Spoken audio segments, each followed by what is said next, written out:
Hello, my dear students. Today we are going to start the remaining numericals of our chapter work, energy and power.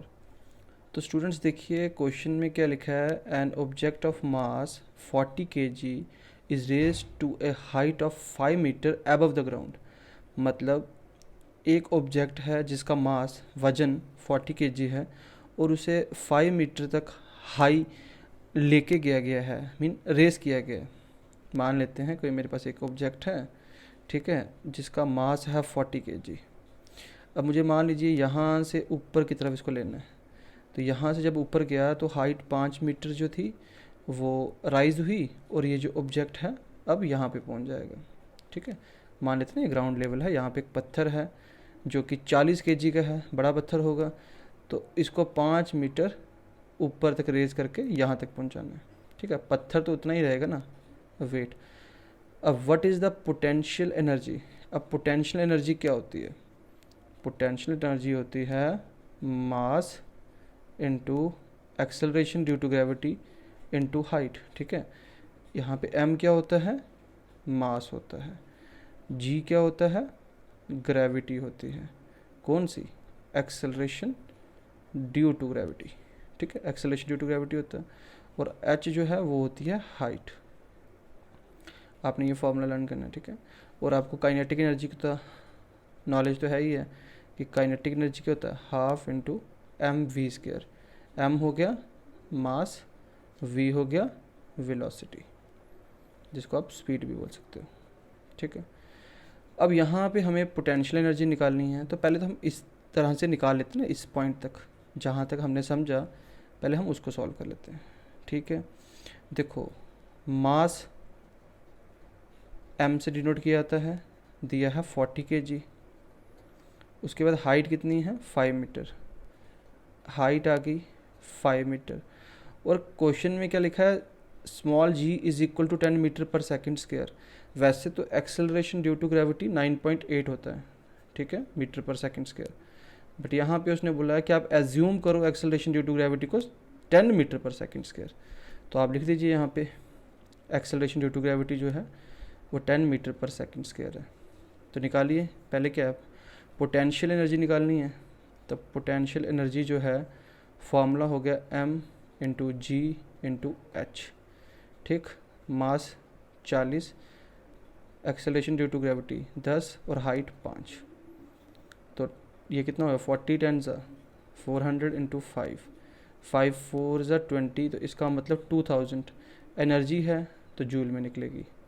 इसका मतलब potential energy निकला 2000 joule, ये जे है। ठीक है, तो आई होप आपको यहाँ तक तो समझ में आ गया जो क्वेश्चन में पूछा गया था। आगे कहता है if the object is allowed to fall. अब आपने क्या करना? उस पत्थर को नीचे की तरफ फेंकना है। ठीक है, find its kinetic energy when it is half way down. मान लो ये आधे रास्ते में पहुंचा, तो हाइट कितनी हुई? 2.5 इसके पास, 2.5 इसके पास। ऑलरेडी हमारे पास एक्सेलरेशन ड्यू टू ग्रेविटी तो ये दिया हुआ है, और न्यू हाइट जो है, क्योंकि पत्थर यहाँ से बस यहाँ तक ही पहुँचाया हुआ है, तो 2.5 जो है वो आपने हाइट जो है वो अटेन की इसने यहाँ पे, और 2.5 नीचे रह गई है। बट इस वक्त पत्थर कहाँ पे? इस पोजीशन पे है। ठीक, तो आगे देखो निकालना क्या है? Find the kinetic energy when it is half way down. तो बेटे आपको पता होना चाहिए कि देखो टोटल पोटेंशियल एनर्जी जो है वो क्या होती है? Potential energy at half way down, एक फार्मूला है, plus kinetic energy at half way down. ठीक है, तो टोटल पोटेंशियल एनर्जी तो आप निकाल चुके हो 2000 जूल। अब अगर हम potential energy at half way down निकाल लें तो ये तो हम निकाल लेंगे, क्योंकि हम इसको यहाँ ट्रांसपोज कर लेंगे और हमारा आंसर निकल जाएगा। तो अब हम लोग क्या करते हैं? देखो केस 2 आया ना यहाँ पे हाइट के केस में, तो अब हम क्या बोलते हैं? यहाँ पे केस 2 लिख लेते हैं। ठीक है, तो उस वाले में केस 1 लिख लेना आप लोग। ठीक है, तो बेटे देखो मास में कोई चेंजेस नहीं आई, वो सेम रहा। हाइट जो है बिल्कुल आधी हो गई, तो 5/2 क्या हो गया? 2.5 मीटर है तो मीटर लगा लो। और एक्सेलरेशन ड्यू टू ग्रेविटी में तो कोई चेंज होने वाली है नहीं, तो 10 मीटर पर second square as it is ही रह गया, ठीक है। अब हमारा जो न्यू पोटेंशियल एनर्जी निकली है ना, ये क्या निकली है, न्यू पोटेंशियल एनर्जी, फार्मूला तो वही रहेगा, m इंटू जी इंटू एच। m कितना 40, g कितना है 10, और हाइट कितनी है, या तो 5/2 लिखो या 2.5 लिखो, तो सिंपल 5/2 ही लिख लेते हैं। 2 5 ज़ा 10, ये कितना है 40, यहाँ पे 45 ज़ा 200 इंटू 5, तो ये कितना निकला 1000 जूल निकला। तो इसका मतलब जो potential energy at half way down है वो इतनी है। निकालना क्या था ये, तो ये एक्चुअली जो रूल है वो आता है law of conservation of energy से। तो बोलना according to law of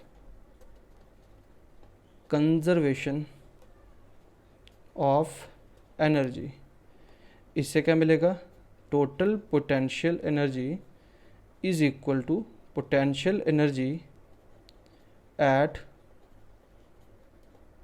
half way down plus kinetic energy at half way down. तो आपको क्या निकालना था, kinetic energy at half way down. तो टोटल पोटेंशियल एनर्जी कितनी निकाली थी 2000 जूल, तो ये आ जाएगा 2000 जूल। और अभी हाफ वे डाउन की कितनी निकाली थी पोटेंशियल एनर्जी, वो था 1000 जूल, प्लस काइनेटिक एनर्जी आपकी आ गई, kinetic energy at half way down, transpose कर लो, तो ये कितना निकला 2000 minus 1000 is equal to kinetic energy at half way down.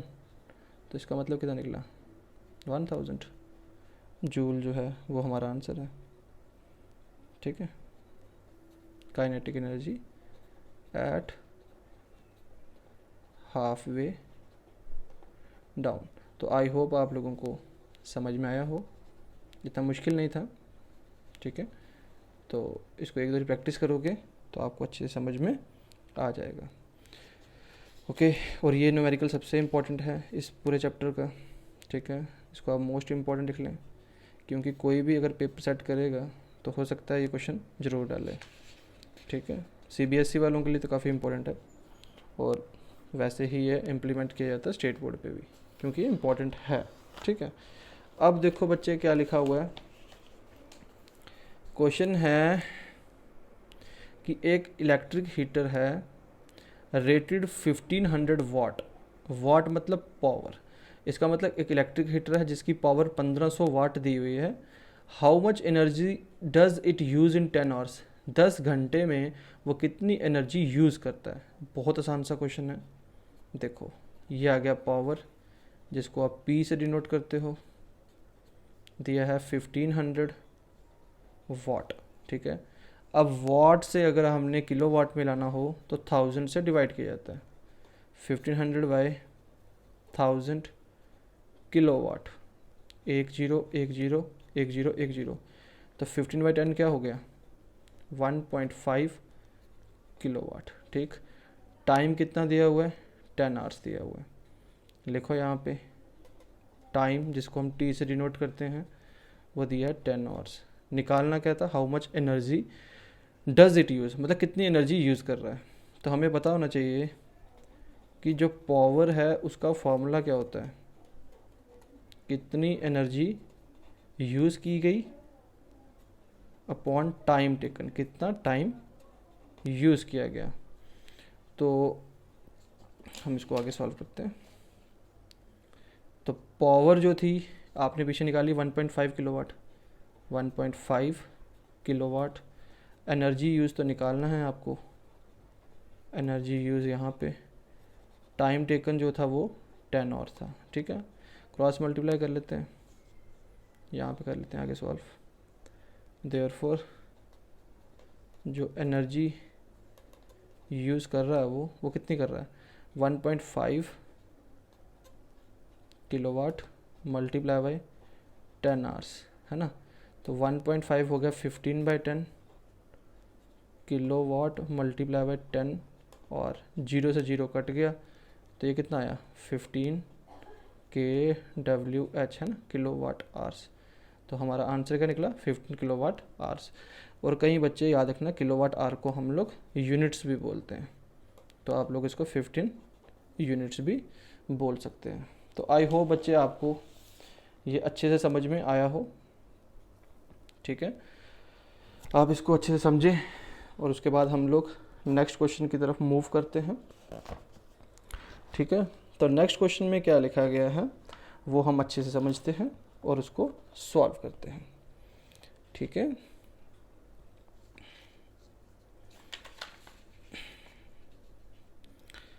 Calculate the work required to be done to stop a car of 1500 kg moving at a velocity of 60 kilometre पर our.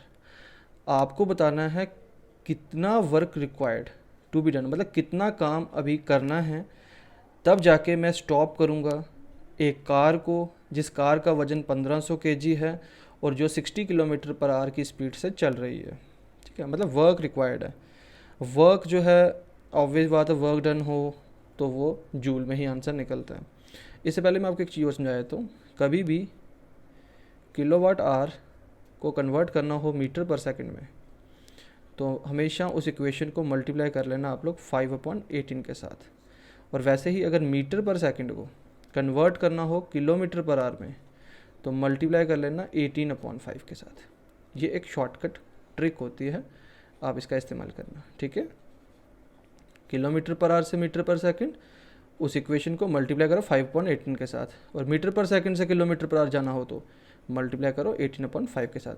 तो इस condition में देखो मास तो सामने सामने दिखा है 1500 kg दिया हुआ है, और वेलोसिटी जिसको हम स्पीड भी बोलते हैं है ना, तो वेलोसिटी जो दी है वो 60 किलोमीटर पर आवर है। मैंने क्या बोला, किलोमीटर पर आवर से मीटर पर सेकंड जाना है, तो हमारा आंसर किस में निकलेगा, हमारा मल्टीप्लाई करना पड़ेगा 5/18 के साथ।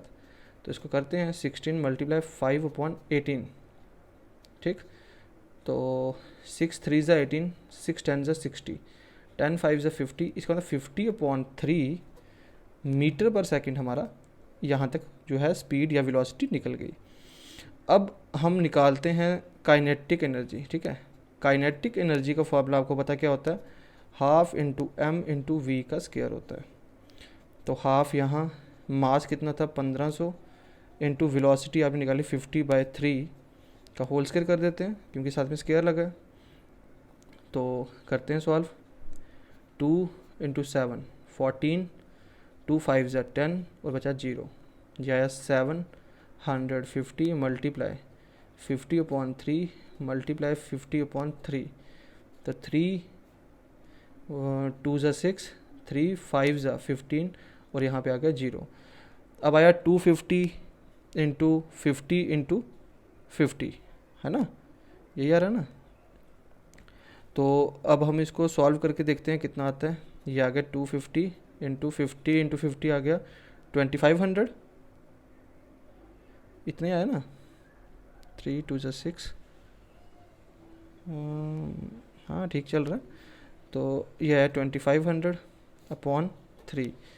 हमें पता है 25 × 25 करेंगे तो आएगा 625, और जीरो कितने हैं 1 2 3, तो 1 2 3 0/3।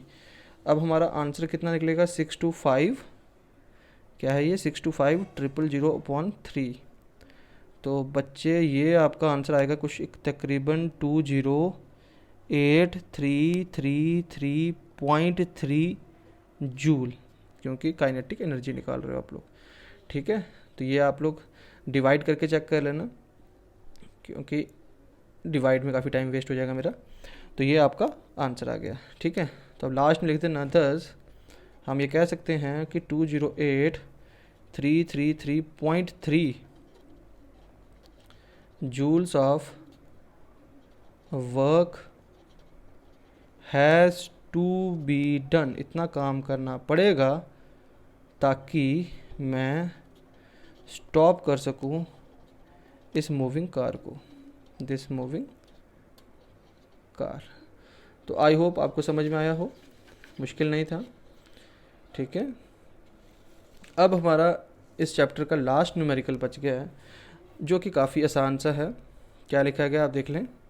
Find the energy in kilowatt hour consumed in 10 hours by 4 devices of power 500 watt each. एक डिवाइस की जो पावर है वो 500 वाट है और 4 डिवाइसेस की हम लोगों को निकालनी है जो कि कंज्यूम कर रहे हैं 10 घंटे में कितनी एनर्जी को। तो देखो इस क्वेश्चन में हम कह सकते हैं कि जो पावर है एक डिवाइस की, तो वो तो हमें दिया हुआ है 500 वाट्स है, और अब पावर निकालनी है हमें 4 डिवाइसेस की। तो ऑब्वियस ही बात है, एक का पता हो ज़्यादा निकालने के लिए उसी नंबर से मल्टीप्लाई करना होता है जितने डिवाइस दिए हैं। तो 5 4 ज़ा 20, तो ये आ गया 2000 वाट। कितनी आ गई? 2000 वाट आ गई। अब इसको आप किलोवाट आवर में कन्वर्ट कर दो किलोवाट में, तो ये आ गया 2000 अपॉन 1000 बाय किलोवाट हो गया। 1 2 3 1 2 3 कट गया, इसका मतलब ये 2 किलोवाट आ गया। ठीक है, और टाइम कुछ दिया हुआ है हमें 10 आवर्स, तो हम लिख लेते हैं यहाँ पे कि जो टाइम है वो है 10 आवर्स। ये सेम पुराना क्वेश्चन जैसे हमने पीछे किया था, टाइम को टी से डिनोट करते हैं। देयरफॉर आपको पता है कि पावर का फॉर्मूला क्या होता है। पावर होता है एनर्जी कितनी कंज्यूम की, है ना, अपॉन टाइम टेकन होता है। तो कोई घबराने की बात नहीं है। पावर आपने निकाली 2 किलोवाट की है, 2 kW आ गया। एनर्जी कंज्यूम तो वही तो आपको निकालनी है भाई, तो energy consumed upon time taken आपने अभी निकाला 10 आवर्स, आ गया 10 आवर। तो आप इसको मल्टीप्लाई करें, क्रॉस मल्टीप्लाई, तो देयरफॉर जो एनर्जी आप कंज्यूम कर रहे हैं वो कितनी है भाई, 2 किलोवाट मल्टीप्लाई 10 आवर, तो 10 2 ज़ा 20, साथ में किलोवाट आवर। ठीक है, तो इसका मतलब कितनी एनर्जी यूज़ की आपने, 20 किलोवाट आवर। और मैंने आपको क्या बोला था कि आप किलोवाट आवर को यूनिट्स भी बोल सकते हो, तो 20 यूनिट्स जो है वो इसका आंसर है। ठीक है, 20 यूनिट्स इसका आंसर आ गया। तो आई होप आपको अच्छे से न्यूमेरिकल समझ में आए हों। तो अगर अभी भी कोई डाउट हुआ हो तो आप कमेंट सेक्शन में अपने जो भी डाउट्स हैं उसे क्लियर कर सकते हैं। Please like, comment and share. Take care.